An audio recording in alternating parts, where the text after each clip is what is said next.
تمنا مدتوں سے ہے جمال مصطفیٰ دیکھوں، امام الانبیاء دیکھوں، حبیب کبریا دیکھوں۔ ایک جنگل میں ایک شیر نے ایک ہرن کی طرف حملہ کیا۔ جیسے حملہ کیا تو ہرن بت کا، جس سے اس کا بچہ پیدا ہو گیا، فوراً شیر نے دیکھا کہ یہ میں اس کا شکار کرنا چاہتا ہوں، مجھے بھوک لگی ہے، اس نے بچہ دے دیا، اگر میں اسے پھاڑ کھاتا ہوں بچے کا کیا ہوگا، اور اگر میں اس بچے کو کھا لیتا ہوں تو ماں کا کیا ہوگا۔ یہ تو بچے کو گرا کے اپنی جان بچانے کے لیے بھاگ گیا۔ یہ مجھے ایک صاحب نے افریقہ کے ہیں، انہوں نے خود سنایا مجھے کہ میں نے اپنی آنکھوں سے دیکھا ہے یہ منظر۔ مسلمان انسانوں کے لیے جانوروں کے بہت سے کام انسانوں کی عبرت کے لیے ہیں کہ تم جانوروں سے گر چکے ہو، ذرا واپس آؤ اپنے طریقوں پر۔ شیر پریشان، اس بچے کا کیا کروں، وہ تو میرے حملے کے ڈر سے اپنی جان بچا کے بھاگ گیا، اس کی ماں، اس کا کیا ہوگا، بڑا پریشان۔ بڑی دور تک جنگل میں وہ اس بچے کو اپنے منہ میں لے کر اٹھائے پھرتا رہا۔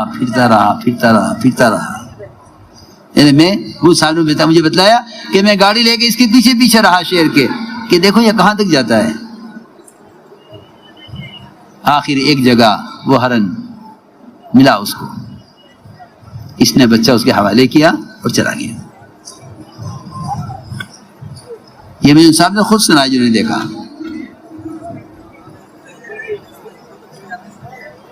بات یہ ہے، اس لیے میں نے عرض کیا کہ یہ انتہائی بد اخلاقی اور انتہائی درندگی کا مزاج ہے کہ باپ کا بدلہ بیٹے سے لے لو۔ نہیں، حضور اکرم صلی اللہ علیہ وسلم نے حضرت اکرمہ کے آنے سے پہلے ہی صحابہ کو بتا دیا کہ اکرمہ آ رہے ہیں، اسلام قبول کرنے کے لیے آ رہے ہیں، دیکھو ان کے سامنے ان کے باپ کو برا مت کہنا، کبھی تمہیں اس کے باپ کی حرکتیں یاد آ جائیں، اور تم کوئی ذرہ برابر کوئی بات ابو جہل کی ستانے کی اس کے بیٹے کے سامنے مت کرنا۔ وہ کیا سوچے گا کہ میں تو ان کے پاس مامون ہو کر، مطمئن ہو کر آ رہا ہوں، اور یہ میری باپ کی حرکتیں مجھے یاد دلا رہے۔ حضور اکرم صلی اللہ علیہ وسلم نے حضرت اکرمہ کا استقبال اس طرح کود کر کیا، اچھل کر، روایت میں ہے وثب الیہ، کود کر آئے۔ آپ نے صرف لنگی باندھی ہوئی تھی، بدن پر اور کپڑا نہیں تھا، تاخیر نہیں کی آنے میں، اور بیٹھے۔ حضرت اکرمہ نے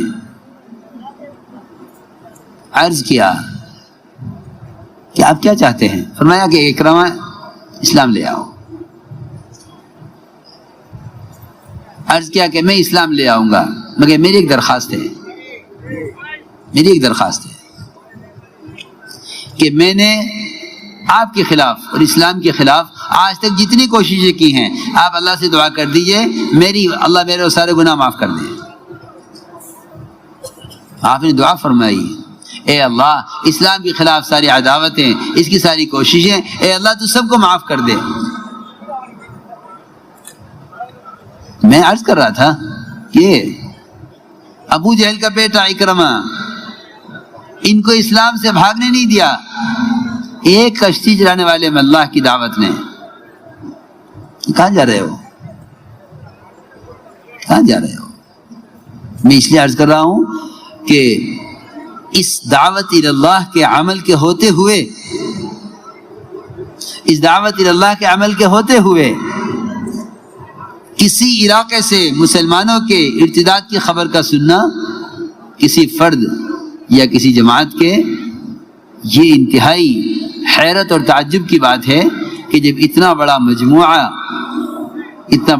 مجموعہ ایک دعوت کی نسبت پر جمع ہو گیا ہے تو پھر ممکن نہیں ہے کہ کوئی خدا نہ کرے اسلام سے پھسل جائے، ممکن نہیں ہے۔ ہاں، یہ جب ہو سکتا ہے جب کام کرنے والی کام سے بیٹھ جائیں۔ اس لیے حضور اکرم صلی اللہ علیہ وسلم نے ہر فرد کو داعی بنایا۔ جو اسلام میں داخل ہوتا تھا اس پر سب سے پہلا تقاضا اپنی قوم کو دعوت دینے کا ہوتا تھا۔ جو اسلام میں داخل ہوتا تھا اس پر پہلا تقاضا اپنی قوم کو جا کر دعوت دینے کا ہوتا تھا۔ میں عرض کر رہا تھا کہ ایک ایسا ماحول بنا ہوا تھا کہ اگر اس ماحول میں کوئی برے ارادے سے بھی آتا تو آپ صلی اللہ علیہ وسلم کا کہ یہاں کا اخلاق، آپ کے یہاں کا اکرام، آپ کے یہاں کی وسعت قلبی، وہ اس کو بتلا دیجیے کہ اسلام کیا ہے، وہ بتلا دیجیے کہ اسلام کیا ہے۔ حضرت طفیل بن دوسی رضی اللہ تعالی عنہ آئے مکہ مکرمہ۔ مکے والوں نے کہا طفیل ان کی بات مت سننا، ان سے بات مت کرنا، جو ان کی بات سنتا ہے ان کا ہو جاتا ہے، نہ ان سے بات کرنا ہے نہ ان کی بات سننا ہے۔ تو طفیل فرماتے ہیں مجھے اتنا ڈرایا مکے والوں نے کہ میں نے اپنے کانوں میں روئی ٹھوس لی کہ میں ان کی کوئی بات سنوں گا نہیں۔ فرماتے ہیں کان بند کر کے میں مسجد میں داخل ہوا۔ مسجد سے باہر یہ کیفیت ہے کوئی بات سننا نہیں چاہتے، مسجد میں آ کر یہ کیفیت ہے کہ دل اندر سے تقاضا کر رہا ہے ان کی بات سننی چاہیے۔ ہم اسی لیے عرض کرتے ہیں کہ ہمارے یہاں گشت کا موضوع ماحول میں لانا ہے، گشت کا موضوع ماحول میں لانا ہے کہ انہیں ماحول میں لاؤ، ماحول بدلے گا، ماحول ان کو اندر سے بدلے گا۔ باہر یہ کیفیت تھی کہ آپ کی بات کو سننے سے کان بند کیے ہوئے تھے، لیکن مسجد میں قدم رکھتے ہی فرماتے ہیں اندر سے میرے دل نے کہا کہ طفیل تو پڑھا لکھا آدمی ہے، اچھے برے کلام سے واقف ہے، ان کی بات کے سننے سے یہ کس سے روکا ہوا ہے، ان کی بات سننی چاہیے۔ فرماتے ہیں میں نے اپنے کانوں سے روئی نکالی اور آپ صلی اللہ علیہ وسلم سے قرآن سنا۔ کہتے ہیں کہ میں نے اس سے اچھا کلام کبھی نہیں سنا تھا۔ اسلام قبول کیا اور یہ عرض کیا کہ اجازت دیجیے کہ میں اپنی قوم کو جا کر دعوت دوں۔ لیکن اس قصے میں بہت سمجھنے کی بات یہ ہے کہ انہوں نے اپنی قوم کو دعوت دینے کے لیے اپنی حیثیت کا ذکر کیا۔ یہ بات بہت سمجھنے کی ہے، میری حیثیت ہے، میری قوم میری بات مانے گی، میری قوم میری ہر بات مانتی ہے، یہ بھی مانے گی۔ یہ کام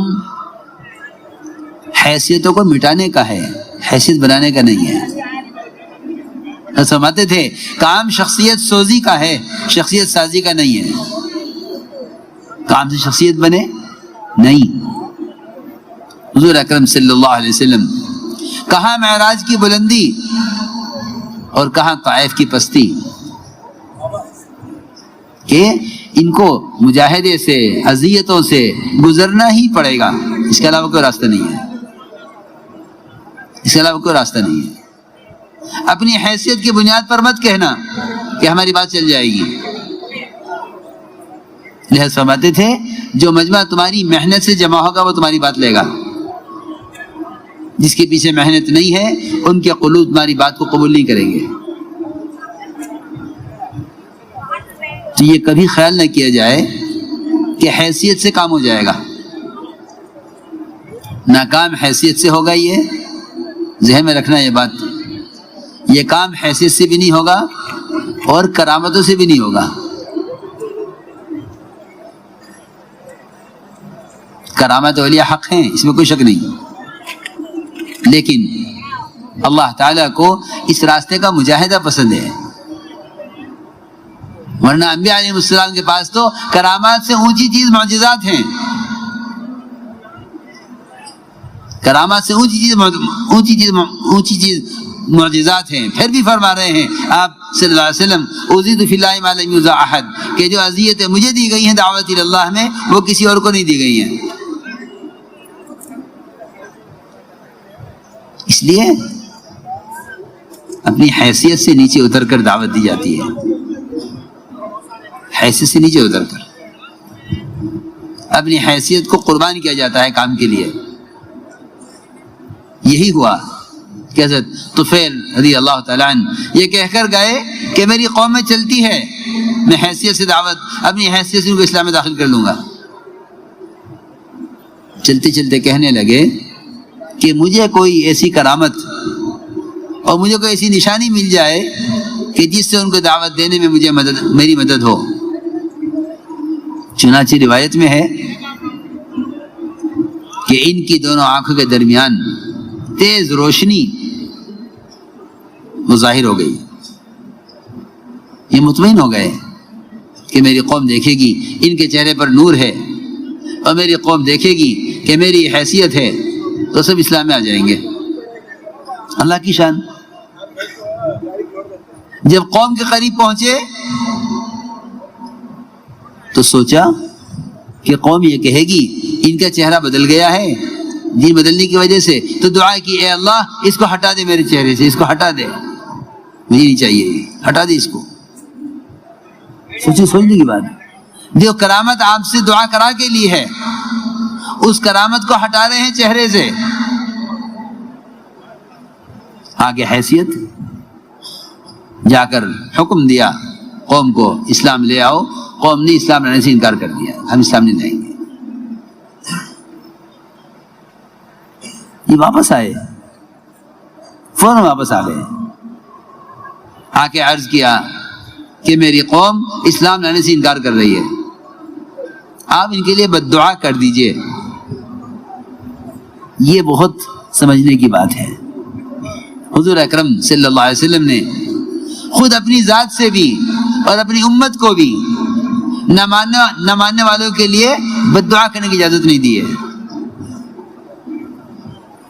نہ ماننے والوں کے لیے بد دعا نہیں۔ سنو بہت توجہ سے بات، نہ ماننے والوں کے لیے بد دعا نہیں، بلکہ فرمایا طفیل تمہاری قوم میں تمہارے جیسے ہیرے اور بھی ہیں۔ میرے دوستو عزیزوں، بڑی بڑی صلاحیتوں کے لوگ موجود ہیں، لیکن ہماری تنگ نظری، تنگ دلی ساتھیوں کی صلاحیتوں کو ضائع کراتی ہے۔